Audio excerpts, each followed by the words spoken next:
آپ نے دیکھا ہے کہ کوئی اگر اللہ پہ یقین نہ بھی رکھتا ہو نا، موت پہ ضرور یقین رکھتا ہے، کیونکہ وہ اسے اپنی آنکھوں سے دیکھ رہا ہے، تو وہ یقین کی حد تک اس کو پتہ ہوتا ہے کہ ہاں میں نے دنیا میں آیا ہوں تو میں نے جانا بھی ہے.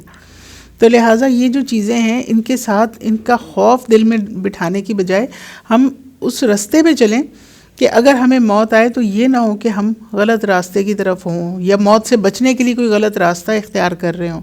جب موت آئے تو ہم حق کے راستے پہ ہی ہوں، اور حق کے راستے پہ چلنے کی کوشش کرنے میں اگر جان بھی چلی جاتی ہے تو وہ شہادت کی موت ہوگی. اور یہ سعادت کی بات ہوگی کہ کسی کو شہادت کی موت آئے کہ وہ حق کے راستے پہ چل رہا ہے اور وہ مشکلوں سے بھری بھی ہے. یعنی دیکھیں کہ جنت جو ہے نا، وہ بڑے لوگ اس کے لیے ایفرٹ کرتے ہیں، بڑا کچھ کرتے ہیں، بڑے وظیفے، بڑا کہ اللہ تعالیٰ ہم سے راضی ہو جائے.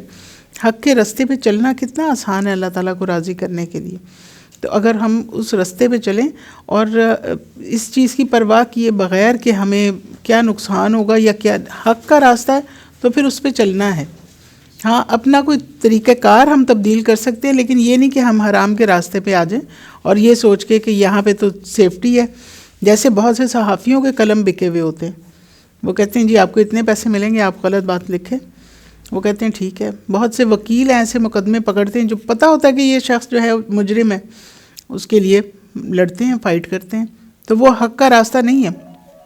حق کا راستہ یہ ہے کہ کسی مظلوم کی مدد کر رہے ہیں اور پتہ ہے کہ یہ حق پہ ہے، لیکن اس کی مدد کرتے ہوئے ہمیں نقصان بھی ہو سکتا ہے.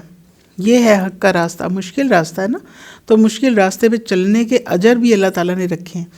ایسے ہی نہیں ہے، جنت جو ہے وہ بہت زیادہ مشکلات میں گھری ہوئی ہے، اور جہنم میں بہت زیادہ اس کا راستہ بڑا آسانیوں والا ہے، لیکن آگے جہنم ہے. تو اب یہ چوائس دی گئی ہے اللہ تعالیٰ نے انسان کو کہ تم نے کس راستے پہ چلنا ہے، یہ تمہارا اختیار ہے. تو اگر انسان کا اختیار نہ ہوتا تو پھر جنت دوزخ کا تو کوئی کانسیپٹ ہی نہیں رہ جاتا نا. تو اگر ہمیں پتہ ہے کہ آگے جہنم کا گڑھا ہے تو ہم وہ اس راستے پہ کیوں چل رہے ہیں؟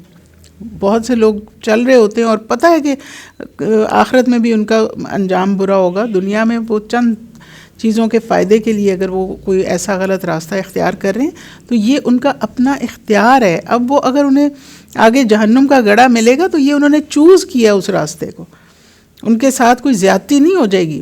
انہوں نے اس راستے کو دیکھتے بھالتے ہوئے دنیاوی تھوڑے سے فائدے کے لیے وہ راستہ اختیار کیا.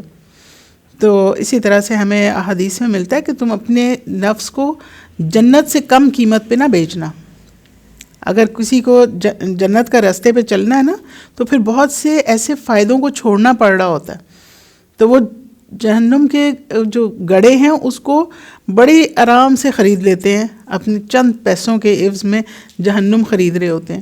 لیکن اگر وہ اس دنیاوی نفع کو چھوڑ دیں تو جنت کا جو ایک باغ ہے وہ اتنی آسانی سے نہیں ملنے والا کہ آپ دنیا کی لذتیں بھی اٹھاتے رہیں اور آپ یہ سوچیں کہ ہمیں جنت کے وہ باغ مل جائیں گے.